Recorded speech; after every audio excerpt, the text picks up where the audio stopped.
नमस्कार, मैं रघुनाथ प्रसाद आज चर्चा कर रहा हूँ राजनीतिक सूचिता नैतिकता की।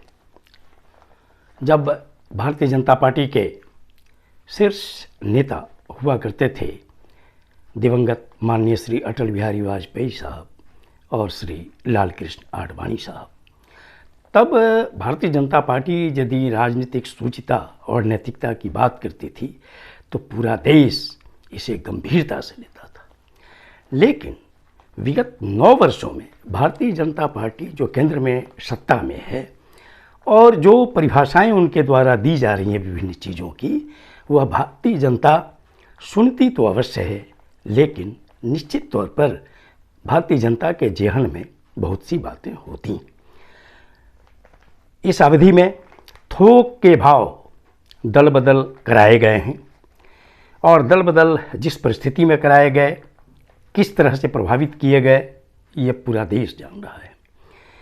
जब श्री पेमा खांडू अरुणाचल में, श्री विजय बहुगुणा जी उत्तराखंड में, श्री ज्योतिरादित्य सिंधिया जी मध्य प्रदेश में, श्री एकनाथ शिंदे महाराष्ट्र में, श्री अजित पवार महाराष्ट्र में दल बदल कर आते हैं और सरकार बनाते हैं भारतीय जनता पार्टी के साथ, तो इसे कहा जाता है ये चाणक्य नीति भारतीय जनता पार्टी की है। इसी तरह जैसे कर्नाटक में दल बदल कर सरकार गिराई गई, अन्य भी उदाहरण छोटे जैसे गोवा में भी हुए, ये होते रहे हैं। तो इन्हें कहा जाता है कि ये चाणक्य नीति है भारतीय जनता पार्टी की। लेकिन जब श्री नीतीश कुमार अपनी पार्टी को अलग करते हैं एनडीए से और आरजेडी के साथ वो सरकार बनाते हैं, तो उनके लिए भारतीय जनता पार्टी शब्द बनाती है पलटी मार। उन्हें यह भी नहीं याद आता है कि क्या ऐसा कर हम उस बहुसंख्यक जनता को नहीं दुखी कर रहे हैं जो उनके लाखों करोड़ों समर्थक हैं।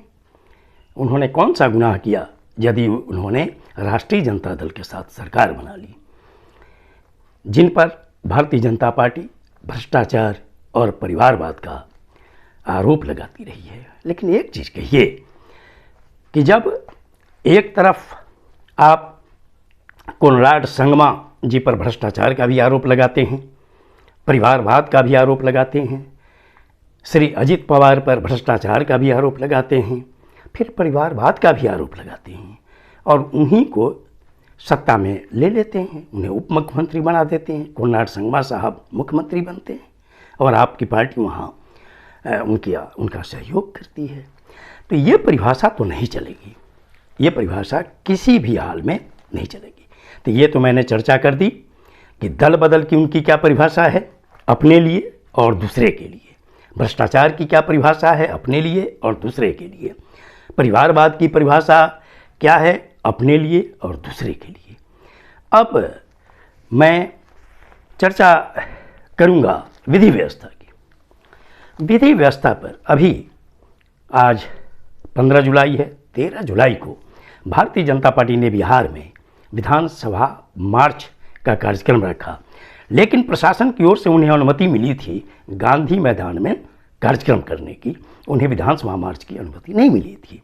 इसके बावजूद आश्चर्यजनक यह है कि उस कार्यक्रम में कई माननीय सांसद थे, कई माननीय विधायक थे, कई माननीय विधान पार्षद थे, लेकिन ये लोग गांधी मैदान से आगे बढ़ गए और प्रशासन ने जब उन्हें डाक मंगला चौराहे पर रोकने का प्रयास किया तो जो बैरिकेडिंग थी उसे फांद कर आगे बढ़ गए लोग।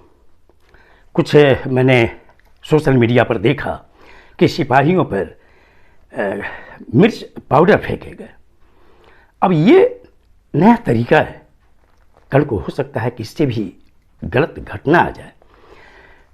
देश में लोकतांत्रिक तरीके से कार्यक्रम करने का, मार्च करने का, आंदोलन करने का सभी पार्टियों को अधिकार है, लेकिन जहां रोक दिया जाता है प्रशासन की ओर से, वहां रुकना चाहिए। अभी हम लोगों ने मणिपुर में देखा कि जब श्री राहुल गांधी जी आगे बढ़ रहे थे, प्रशासन ने उन्हें रोक दिया, कहा कि हेलीकॉप्टर से आप जाइए चुराचंदपुर, और वो तैयार हो गए। उन्होंने विधि व्यवस्था का प्रश्न खड़ा नहीं किया। वहाँ विधि व्यवस्था के मामले में मैं चर्चा करना चाहूँगा कि यदि उत्तर प्रदेश में कैदी की हत्या हो जाती है पुलिस कस्टडी में, जहाँ लखीमपुर में किसानों को रौंद दिया जाता है गाड़ी से, किसान आंदोलन में दिल्ली की सीमा पर सैकड़ों लोग शहीद हो जाते हैं, पहलवानों का जो कार्यक्रम चल रहा था उनके कार्यक्रम को किस तरह से बाधित किया गया और अंत में वहाँ से हटा दिया गया, ये भी एक विधि व्यवस्था का ही तो नमूना है। और मणिपुर में जो आज लगभग 3 महीने से जो हो रहा है, यह भी तो विधि व्यवस्था का नमूना है। ये नहीं हो सकता कि उस राज्य में अगर कोई घटना घट रही है तो उसके लिए विधि व्यवस्था की परिभाषा अलग होगी, और बिहार में अगर ये घटना घट गई, हाँ, जो एक भारतीय जनता पार्टी के कार्यकर्ता की मृत्यु हुई है, उसके लिए सभी लोगों की संवेदना है। लेकिन अब चूंकि आरोप प्रत्यारोप हैं, भारतीय जनता पार्टी कह रही है कि पुलिस लाठीचार्ज के कारण मृत्यु हुई, लेकिन सत्ता पक्ष के लोग कह रहे हैं कि वो तो डाकबंगला चौराहा आए ही नहीं, और वे छज्जू भाग में ही उनकी तबीयत खराब हो गई, गिर गई और उन्हें तारा हॉस्पिटल में भर्ती कराया गया। ये तो खैर जांच का विषय है। लेकिन आज मैंने जो देखा कि जो प्रिलिमिनरी रिपोर्ट आया है पोस्टमार्टम का, उसमें लाठी के निशान नहीं पाए गए। इसलिए कोई भी दल हो, उन्हें इस तरह से विधि व्यवस्था को न तो जो प्रशासन की अनुमति है उससे बाहर जाने का काम नहीं किया जाना चाहिए, और ये काम जो कार्यक्रम के नेतृत्व करता हैं उन पर ज़्यादा जिम्मेवारी होती है। कोई भी पार्टी हो, कोई भी पार्टी सत्ता में हो, कोई भी पार्टी विपक्ष में हो। अब मैं कल देख रहा था सोशल मीडिया पर ही या एक टीवी चैनल पर मैं देख रहा था कल या परसों, नोएडा में शायद कार्यक्रम था बागेश्वर धाम के श्री धीरेन्द्र कृष्ण शास्त्री जी का, उनकी कथा चल रही थी, और मैंने देखा कि उनके सेवादार एक महिला को उठाते हैं और जो घेरा बना हुआ है उसके दूसरी ओर उसे पटक देते हैं। मैंने देखा जो श्रद्धालु हैं उन्हें कार्यक्रम में जो लगाए गए बाउंसर हैं, जो श्री धीरेन्द्र कृष्ण शास्त्री जी के कार्यक्रम में लगाए जाते हैं, वो बाउंसर लप्पड़ थप्पड़ से पीट रहा है श्रद्धालु को। ये कौन सी विधि व्यवस्था है? इसलिए मैं भारतीय जनता पार्टी के नेताओं से अनुरोध करना चाहूँगा कि दूसरे पर कोई भी शब्द का उपयोग करने के पहले अपनी पार्टी के भी इलाकों की और वहाँ पर गिरेबान में झांकना चाहिए।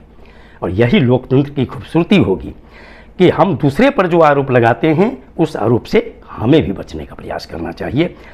ये देश की लोकतंत्र की खूबसूरती के लिए बहुत ज़रूरी है। ये वीडियो आपको अच्छा लगा हो तो निश्चित तौर पर लाइक करें, शेयर करें। अब तक मेरे चैनल को आपने सब्सक्राइब नहीं किया तो सब्सक्राइब करें, बेल आइकन को बस टच करें ताकि मेरे हर आने वाले वीडियो का नोटिफिकेशन आपको तुरंत मिल जाए। आप सभी लोगों के लिए शुभकामनाएं। धन्यवाद। जय हिंद।